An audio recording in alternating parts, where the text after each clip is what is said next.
নমস্কার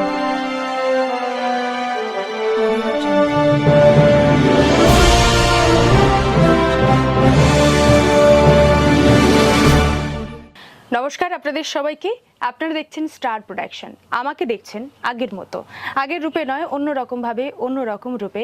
বহু বছর আগের থেকে আজকের জায়গায় দাঁড়িয়ে আবারও আমাকে দেখছেন আমি পায়েল, আপনাদের সাথে স্টার প্রোডাকশনের সাথে।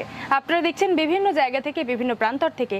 এভাবেই পাশে থাকুন, ভালোবাসা দিতে থাকুন, ভালোবাসতে থাকুন, এগিয়ে যাওয়া চলার পথে এভাবেই আমাদেরকে অনুপ্রেরণা দিতে থাকুন। নমস্কার।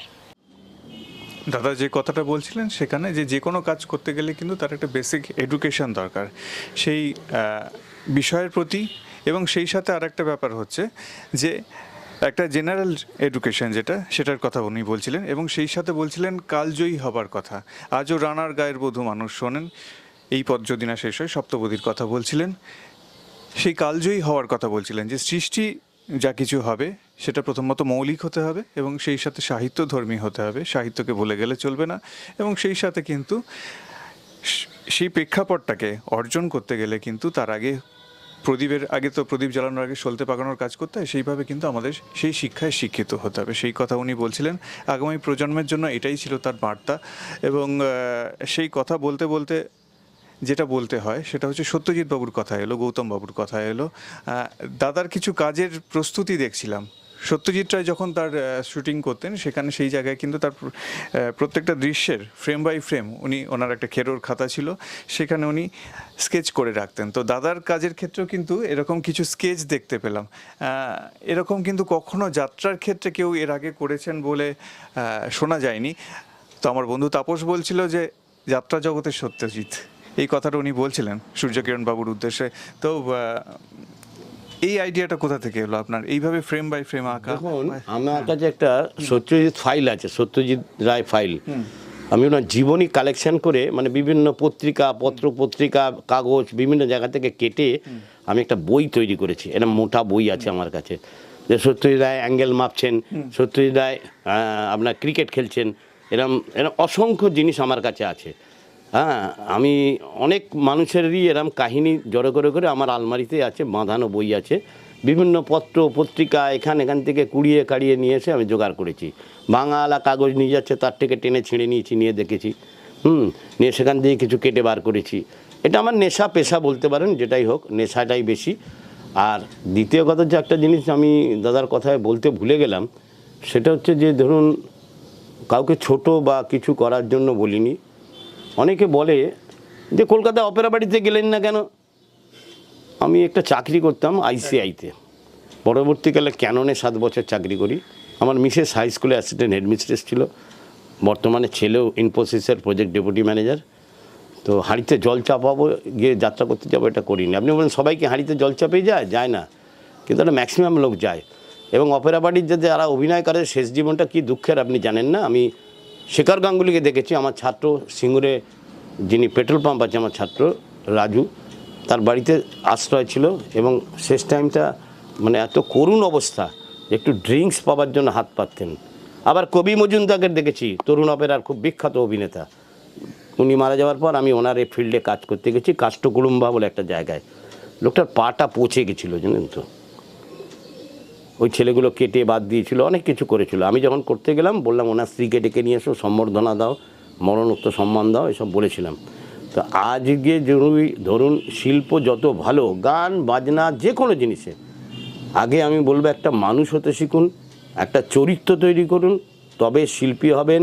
না হলে একটা কথা আছে, দেহ পট শনে নট সকলই হারায়। 69 বছর বয়স, আপনাদের আশীর্বাদে, ঠাকুরের আশীর্বাদে, সবাইয়ের আশীর্বাদে সুস্থ সবল। এখনই আমি 6 জনকে রান্না করে খাইয়েছি, হাঁড়ি বাসন মেজেছি, সব করেছি, ওনারা জানেন, সাক্ষী। তো মানুষ হতে গেলে আগে নিজেকে সুস্থ থাকতে হবে। শুনুন, পেছনে অনেকে অনেক কিছু বলবে, হাতি চলে বাজার, কুত্তা ভোকে হাজার, রাজার মাকে ডাইনি অনেকেই বলে। কিন্তু বাস্তব জায়গায় মিশতে গেলে, যারা আমার সাথে মিশেছে, 25-30 বছর আমার ছাত্রছাত্রীরা আছে, তারা আমাকে অসংখ্য ভালোবাসে।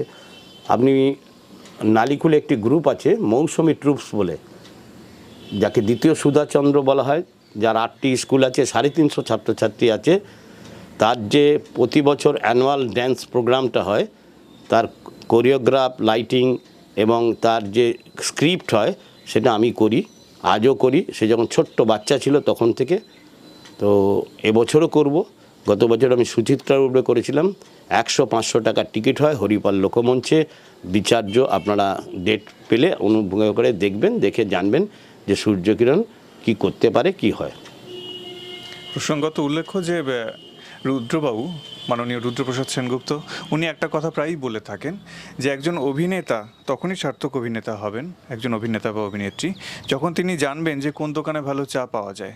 অর্থাৎ বলতে গেলে একজন অভিনেতাকে নিজেকে নির্মাণ করতে গেলে কিন্তু তাকে একটা ওভারঅল কনসেপ্ট রাখতে হবে সমাজের সকল ক্ষেত্রে।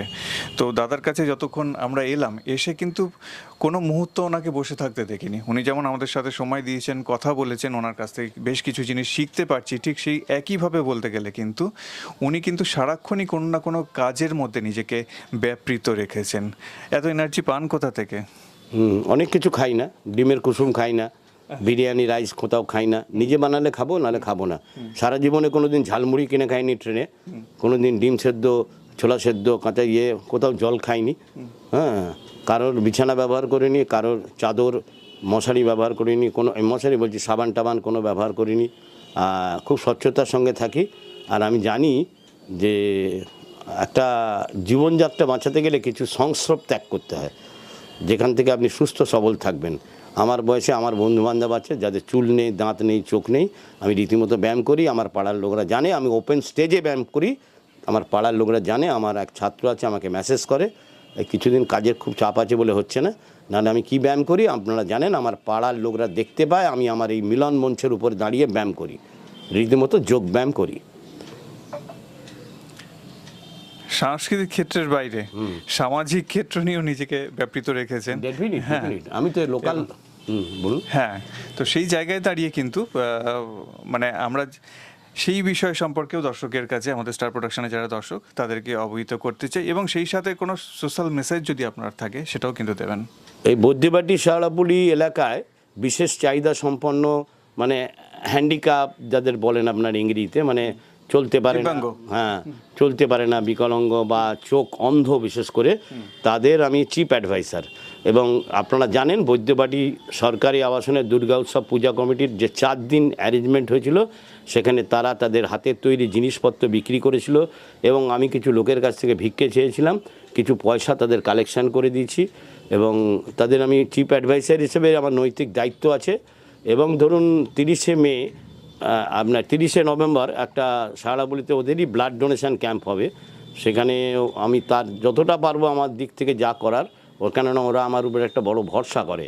মানে আমি যদি ডাকি তাহলে 50টা ওই ব্লাইন্ড লোক আমার জন্য হেঁটে চলে আসবে, এটুকু আপনাকে আমি বলতে পারি। এটা আমার বড় পাওনা। বদ্যিবাটি শাওড়াপুলি একটি দুর্গা উৎসব সেন্ট্রাল কমিটি আছে, যে টোটাল যে পুজো হয় তার আমি দীর্ঘ 10-12 বছর কখনো ভাইস প্রেসিডেন্ট, কখনো প্রেসিডেন্ট, কয়েক বছর আমি চিফ অ্যাডভাইসার। তো এরম আমি অসংখ্য জিনিসের সঙ্গে থাকি। আমাদের এই অভিনয় জগতে যারা ঢোল বাজায়, তবলা বাজায়, লাইটম্যান, মেকআপ ম্যান, ব্যাকস্টেজ যারা রূপসজ্জা দেয়, তাদের একটা রাজ্য কমিটি আছে, আপনারা জানেন তপন থিয়েটারে এটা জেনারেল মিটিং হয়, রাজ্য মিটিং হয়। তখন আমি হুগলি জেলার কোর কমিটিতে অন্যতম একজন, তো তারও আমি কোর কমিটিতে আছি ব্যাকস্টেজ ফোরামের, এবং তাতে চেষ্টা করি কাকে কতভাবে কি সাহায্য করা যায়। আপনারা জানেন শ্রীরামপুর চাতরা বলে একটা জায়গা আছে, যেখানে কাশিদা বলে একজন ভালো মেকআপ ম্যান ছিলেন বা আছেন, তিনি রিসেন্ট তার বুক অপারেশন হয়েছিল, মানে হার্টের অপারেশন হয়েছিল। তো 15,000 টাকা তাকে আমরা কালেক্ট করে দিই, 4 বোতল ফ্রেশ ব্লাড দিয়েছি, এবং 1,000 টাকা করে মাসে পেনশনের ব্যবস্থা আমরা করেছি। এটা কোনো রাজ্য সরকার কেউ দেয় না, এটা আমরা নিজেরা কালেক্ট করে দিই। এরকম আমাদের আরও কিছু লোক আছে যাদেরকে আমরা দিই। আমি বড় লোক নয়, কিন্তু আমার ইচ্ছা, চেষ্টা আছে, করি। আপনারাও করুন, শিল্পীকে বাঁচতে দিন, বাঁচার পথ করে দিন। আগামী দিনে আপনার ছেলে মেয়েদের যেন মানসিকতা তৈরি হয় যে আমি একজন শিল্পী হব, অন্তত কমসে কম এডুকেশন দেবেন, বড় হবে। কিন্তু সবাই সৌরভ গাঙ্গুলি হতে পারবেন না, সবাই হতে পারবেন না। ওই ব্যাটটার দাম কত, গ্লাভসের দাম কত, বুটের দাম কত। তাই তো আমি বলছি যে দেখুন, খেলোয়াড় নিশ্চয়ই তৈরি করবেন, অ্যাম্বিশন থাকবে ভালো, কিন্তু সব রকমই শেখান ছেলেদের, কিছু শিক্ষা ইনভলভ করুন। ওই সাদা কালো বোকা বাক্সের পণ্য প্রচারের দৌলতে, নিম্নমুখী পণ্য প্রচারের দৌলতে আজকে প্রজন্ম দিশেহারা। আজকের প্রজন্ম দিশাহারা হয়ে গেছে নিম্নমুখী পণ্য প্রচারের দৌলতে। ওই যে সিরিয়াল, ওটা কোন আল, মাঠের আল না সিরিয়াল না মাথার আল আমি বুঝি না, না গল্প না ছাতার মাথা, কিছু বুঝি না, আমি জীবনে দেখি না।